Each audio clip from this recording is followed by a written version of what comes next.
Friends, कसे आहात? आता हिवाळा चालू आहे त्यामुळे मेथीचे लाडू तर झालेच पाहिजे. तर आपण टेस्टी असे मेथीचे लाडू बनवणार जे खूप छान लागतात खायला. त्यासाठी जवळजवळ 2 ग्लास गव्हाचे पीठ घेतले, मेथी घेतलेली आहे इथे, त्यासोबत इथे हलीम घेतलेले आहे.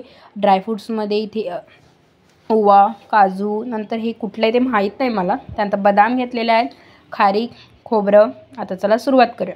सर्वप्रथम इथे मी 100 ग्रॅम मेथी घेतलेली आहे. तिला छानपैकी भाजून घ्यायची, जास्त करपून द्यायची नाही आहे. त्यासच सोबत आपल्या हलीमलासुद्धा थोडंफार भाजून घ्यायचं आहे, ज्यामुळे ते कुरकुरीत होते.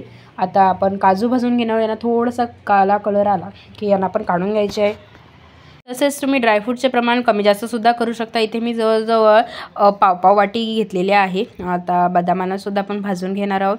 त्याचसोबत इथे हे जे काही आहे ड्रायफ्रूट्स ते मला माहीत नाही, बट ते एक छान लागतं खायला. इथे थोडासा ओवा घेतलेला आहे जो पौष्टिक असतो खाण्यासाठी. ते खारीक घेतलेलं आहे. खारीकचं प्रमाण खूप जास्त आहे, तर तुमच्या आवडीनुसार तुम्ही टाकू शकता.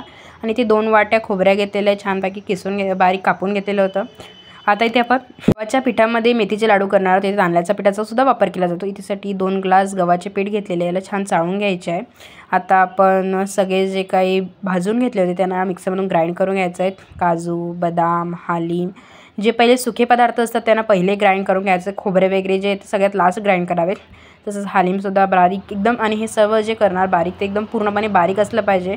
त्याचसोबत आता आपण मेथीसुद्धा ग्राइंड करून घेणार आहोत. आणि मेथी जर ग्राइंड करायला ठेवली ना की ती लगेच ग्राइंड होत नाही, त्यामुळे ते थोडी तिला ना चाळून घ्यायची. जो वरचा गडक पदार्थ असतो तो पुन्हा एकदा ग्राइंड करून घ्यायचा.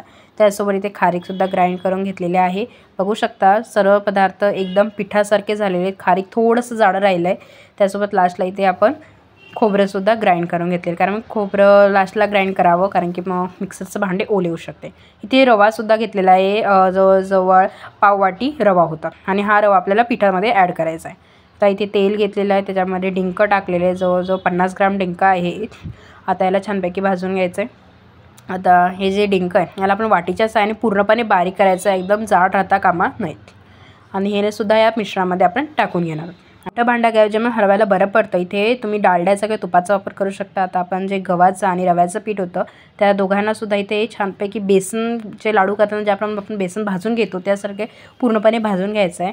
इथे तुपाचं प्रमाण तुम्ही कमी जास्त करू शकता. आता यालासुद्धा आपण मिश्रणामध्ये ॲड करणार. या सर्व मिश्रणाला छानपैकी एकजीव करून घ्यायचं आहे, पूर्णपणे एकत्र झाले पाहिजे. आता याला हाताच्या साहाय्याने सुद्धा आपण एकत्र करू आणि याला थंड व्हायला ठेवून देऊयात. थंड होते तोपर्यंत आपण गुळाचा पाक तयार करूया. त्यासाठी इथे जवळजवळ हे मिश्रण जे आहे ते 2.5 किलो झालेलं आहे, त्यामुळे इथे 1.25 किलो गूळ घेणार आहोत. त्याला पहिले चाकूच्या साहाय्याने छानपैकी किसून घ्यायचं आहे. इथे 5 चमचे मी तुपाचा वापर केलेला आहे. आता या तुपाला विरघळून घेऊया आणि त्याच्यामध्ये हे सर्व किसलेलं गूळ जे आहे त्याच्यात ॲड करायचं आहे. सर्वप्रथम याला कुठल्याही प्रकारचं हलवायचं नाही. जेव्हा तो आपोआप सुटेल असा पूर्णपणे विरघळेल त्यानंतर त्याला हलवून घ्यायचं आहे. आता बघा हे पीठ जवळजवळ 5 ते 10 मिनटं मी थंड करून घेतलं आहे. त्याच्यामध्ये तूप टाकून घेणार आहोत आणि आता याला पूर्णपणे मिक्स करून घ्यायचं आहे. पण तूप टाकायच्या आधी आपल्या जे पिठामध्ये कुठल्याही प्रकारच्या गुठल्या असणार नाही याची काळजी घ्यावी. आता हे पूर्णपणे एकजीव करायचं आहे आणि याला पूर्णपणे गरम असतानाच आपल्याला हे मेथीचे लाडू तयार करायचे, तेव्हाच ते बांधले जातात. नाही तर हे जे पीठ आहे ते कडक व्हायचे चान्सेस खूप असतात. तर बघा आता हे पीठ मिक्स झालेलं आहेत. आपण बघा किती फास्ट आणि एकदम सोप्या पद्धतीने आपले हे लाडू वळले जात आहेत. जर तुम्ही ह्या प्रमाणानुसार जर लाडू बनवणार तर तुमचे नक्कीच लाडू खूप छान होते. तिचे प्रमाण कमी ठेवून ड्रायफ्रूटचे प्रमाण जास्त ठेवावे, त्यामुळे लाडू कडू होत नाही. आणि तुम्ही नक्की ट्राय करू बघा. जर व्हिडिओ आवडली असेल तर चॅनल लाईक आणि सबस्क्राईब करायला विसरू नका.